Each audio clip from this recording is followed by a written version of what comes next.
tentang insomnia. Ibu susah tidur nggak? Biasa. Susah kalau lagi bokeh. Itu berbeda ya. Susah kalau lagi bokeh. Tambahin sama dia. Ibu ke. Ibu susah tidur kalau lagi bokeh aja. Ini beneran Sama nggak? dia yang nambahin. Oh enggak ya, berarti aman ya. Tapi tidur berapa jam sehari? Aku bangun tidur. Bangun tidur Kan bangun. udah bangun mau tidur lagi agak susah. Oke. Sering menerusin. Jadi seperti yang sudah dijelaskan sebelumnya kemarin, biasanya kalau kita tidur dalam keadaan mati lampu, hormon apa yang akan meningkat? Bapak Ibu masih ingat? Lampu yang mati. Iya, itu yang meningkat hormon apa? Cimelda ingat? Nggak ingat? Endorfin. Ah? Pak Ibu ingat? Ingat tapi lupa namanya ya. Ibu ingat? Ya. Betul sekali. Melatonin. Nah, kalau di sesi siang lebih parah lagi, ibu-ibu semua. Jawabannya apa? Hormon seks. Wah, luar biasa ya. Malam-malam ada yang meningkat hormon seks ya. Itu salah ya Bapak Ibu ya. Yang benar tadi Cimelda. Hormon melatoninnya itu kita akan meningkat kalau lampu dalam keadaan mati. Tapi kenapa? Itu yang bantu otak kita bisa jauh lebih tenang. Jadi ibu biasanya kalau stres lagi ada pikiran pasti susah tidur, benar kan? Gak bisa tidur. Makanya rata-rata orang Indonesia akan mengkonsumsi obat-obatan. Itu hati-hati ya. Nah, insomnia itu sebenarnya apa? Ini susah untuk tidur. Pasti Bapak Ibu udah tahu ya. Yang kedua, terjaga di tengah malam dan suka untuk kembali tidur. Maksudnya itu, iya betul. Ibu gampang tidur, tapi nanti kebangun lagi pipis, tidurnya susah lagi. Abis itu bangun. Ini biasa terjadi di usia 40 tahun ke atas Bapak. 40 sampai 70 tahunan. Kenapa bisa terjadi di usia 40 sampai 70? Mungkin kalau anak muda itu susah tidur karena main handphone. Tapi kalau orang tua itu insomnianya biasanya terjadi karena suka kebangun pipis ya. Nah, itu semua terjadi karena memang faktor usia dan organ-organ di dalam tubuh kita sudah banyak yang melemah. Nah, jadinya Bapak Ibu sering banget kebangun. Apalagi ada gejala-gejala seperti diabetes, penyakit-penyakit lainnya itu biasanya gampang buang air kecil. Nah, yang ketiga itu bangun tidur terlalu awal. Jadi tidurnya belum 8 jam tapi udah bangun duluan. Bapak Ibu ada yang pernah ngalamin? Normal semua ya, pokoknya ya. Ibu tidur berapa jam? 7 jam, 6 jam ya, nggak pernah 8 jam. Tapi tidur jam berapa? Jam 9, oke lah, masih oke. Ada yang tidur di atas jam 1? Weh, nggak boleh Ibu Divina, itu berbahaya. Karena apa? Merem sleep call aja. Karena kalau misalkan kita tidur di atas jam 1 itu harusnya organ tubuh kita semuanya istirahat Ibu Devina. Kalau Ibu masih bangun berarti Ibu menyuruh mereka untuk masih terus bekerja. Yang ada nanti badannya lemes, makanya ada aja keluhan-keluhan sakit badan. Tuh, jadi coba diusahakan jam 10 udah bobo, jam 11 bobo. Nah, sebenarnya Bapak Ibu selama terapi di sini itu akan membantu paling banyak yang dirasain itu gampang tidur ya. Rata-rata itu gampang tidur. Karena apa? Karena electric potential itu membantu untuk membantu apa ya Bang? Electric potential itu bantu menyeimbangkan sistem syaraf otonom kita. Jadi terus juga kayak misalkan Bapak Ibu lagi stres, lagi pusing, itu biasanya tidak bisa tidur. Nah, ada juga syaraf-syaraf kita itu ada syaraf beta. Syaraf beta itu artinya kayak lebih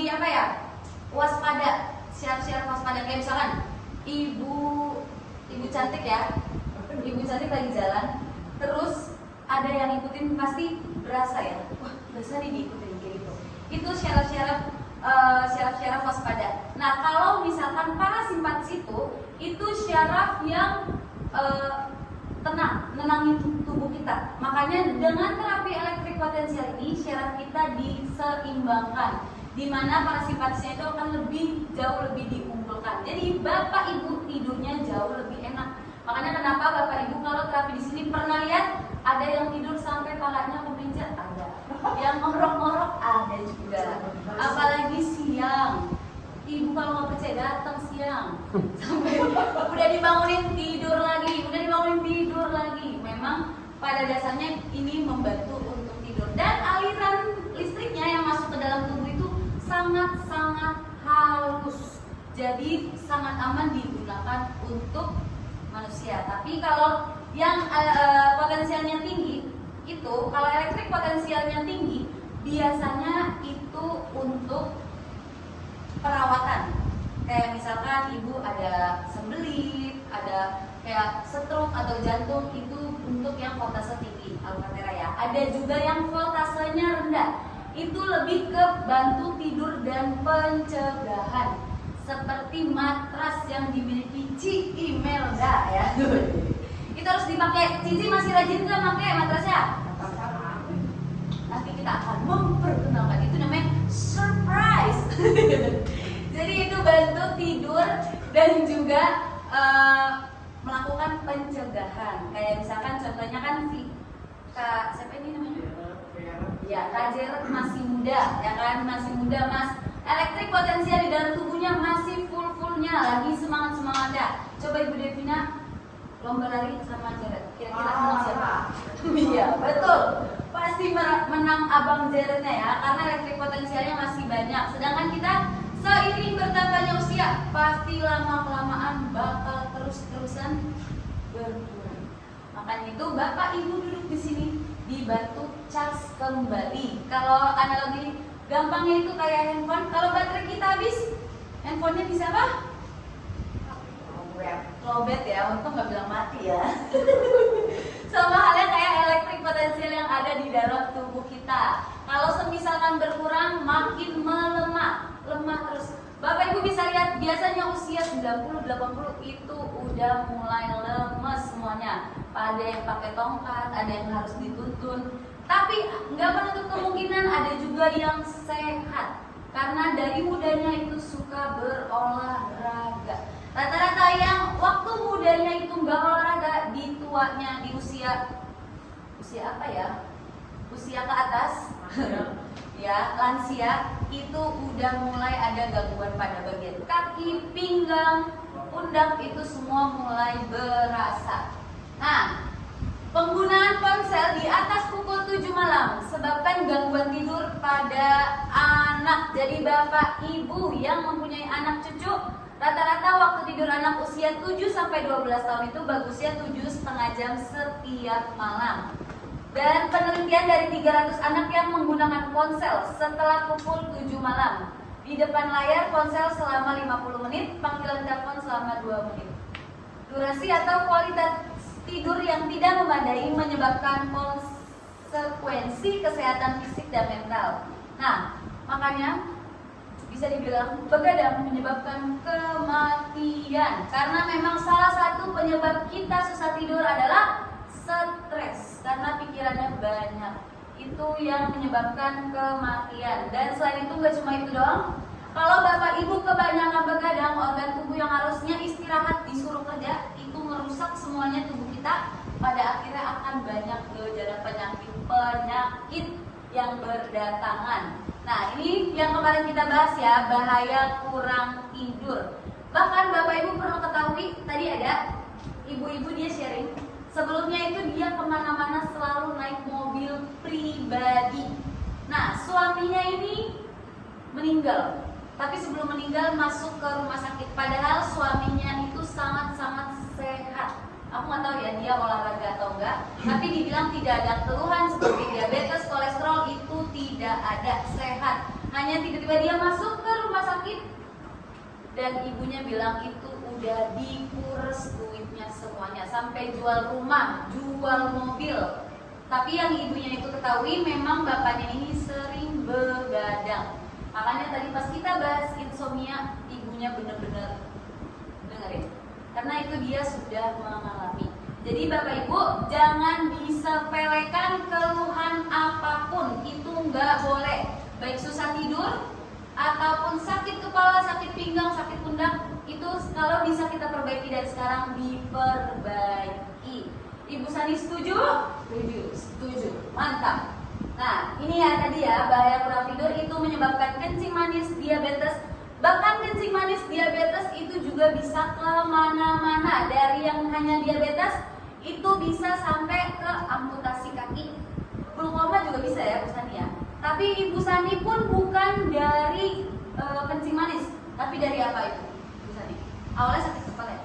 Sakit kepala yang di samping kaki sebenarnya Dekat pelipis ya, dekat pelipis. Dari sakit kepala dekat pelipis, Ibu Sani sudah dapat sinyal-sinyal, hanya diabaikan ya, benar ya?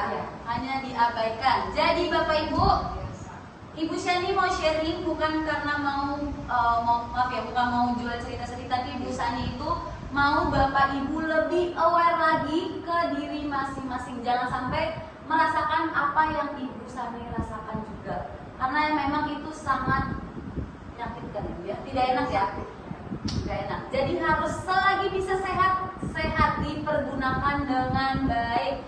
Menyebabkan sakit jantung dan stroke. Stroke pun juga ini banyak Bapak Ibu, biasanya stroke sebelah itu juga tidak ada tanda-tanda awal, tiba-tiba aja nggak bisa bergerak. Nah, setelah itu juga menyebabkan obesitas atau kegemukan. Ini juga bisa menjadi komplikasi kemana-mana. Sakit pada PMS, jerawat, dan MAM. Biasanya ini dirasakan sama remaja-remaja ya. Sulit fokus, lemot, dan susah mengingat. Makanya kalau anak-anak Bapak Ibu ataupun cucu yang suka begadang biasanya itu sulit untuk menghafal pelajaran, lemot juga ya. Kalau ditanya apa, jawabnya apa, nggak nyambung. Nah, dan ini meninggal lebih awal daripada biasanya. Kita sangat menghindari ini, menyebabkan sakit kepala atau migrain, bad mood, dan menyebabkan depresi. Kenapa bad mood itu bisa juga sampai menyebabkan depresi? Karena kalau kita bad mood, bawaannya udah bad mood, jadi semuanya serba sensitif. Ditegur dikit, bawaannya ya tersinggung. Padahal mungkin lawan bicara kita mau ngasih tahu yang terbaik. Tapi, nah aku lagi-lagi minta contoh dari Ibu Sani karena Ibu Sani udah cerita ya. Ibu Sani setelah tidurnya udah enak, sekarang apa yang dirasain Ibu Sani? tidak gampang sensitif. Ya, tidak gampang sensitif ya. Jadi jauh lebih semangat ya. Ada lagi? Udah enak tidur, bangun biasanya tidur lama itu bangun tetap badan sakit-sakit. Tapi sekarang tidur sebentar aja bangun bisa. Udah seger ya. Jadi juga udah jarang ada pertikaian sama anak karena itu juga itu jelas ya. Ya, Oke. jadi kita tidak bergesekan lagi karena kita menganalisis pikiran sendiri. Ya. Dalam Jadi udah saling memahami ya. sekarang ya. Oke, Bapak Ibu kita kasih tepuk tangan buat Ibu Sani. Bahkan tadi Ibu Sani anaknya sekarang udah melarang ya kalau hujan jangan dipaksain. Tapi karena memang biasanya kalau tubuh kita yang ngerasain perbaikan sendiri itu ya seperti yang aku bilang kayak Ibu Elida, dia terkena stroke, mau banjir mau apa semua diterobos sama dia karena memang sudah ada perbaikan. Ibu Sani hujan dari Cawang tetap datang. Jadi Bapak Ibu yang dekat-dekat jangan disia-siakan kesempatan untuk terapinya ya. Oke? Nah, ini adalah berikut faktor insomnia. Yang pertama, faktor cahaya. Yang kedua, mengkonsumsi protein sebelum tidur. Makanya Bapak Ibu, kalau makan itu dimaksimalkan itu jam 7. Di atas jam 7 jangan makan lagi ya. Oke, yang ketiga itu paparan teknologi. Ini tidak bisa sulit. Bisa dihindari, hanya sulit. Teknologi. Kenapa? Karena handphone kita itu menghasilkan ion positif. Tubuh kita membutuhkan ion negatif. Kalau terlalu lama akan banyak ion positif masuk ke dalam tubuh kita dan itu juga bahaya. mengganggu sistem syaraf kita gitu. Jadi dipakai secukupnya aja. Oke? Nah, ini resiko kesehatan jika selalu kurang tidur. Kemarin ini juga sudah kita bahas. Ada kencing manis, darah tinggi, obesitas, kemurungan, kegelisahan, susah fokus, lebih cepat meninggal, stroke, serta serangan jantung.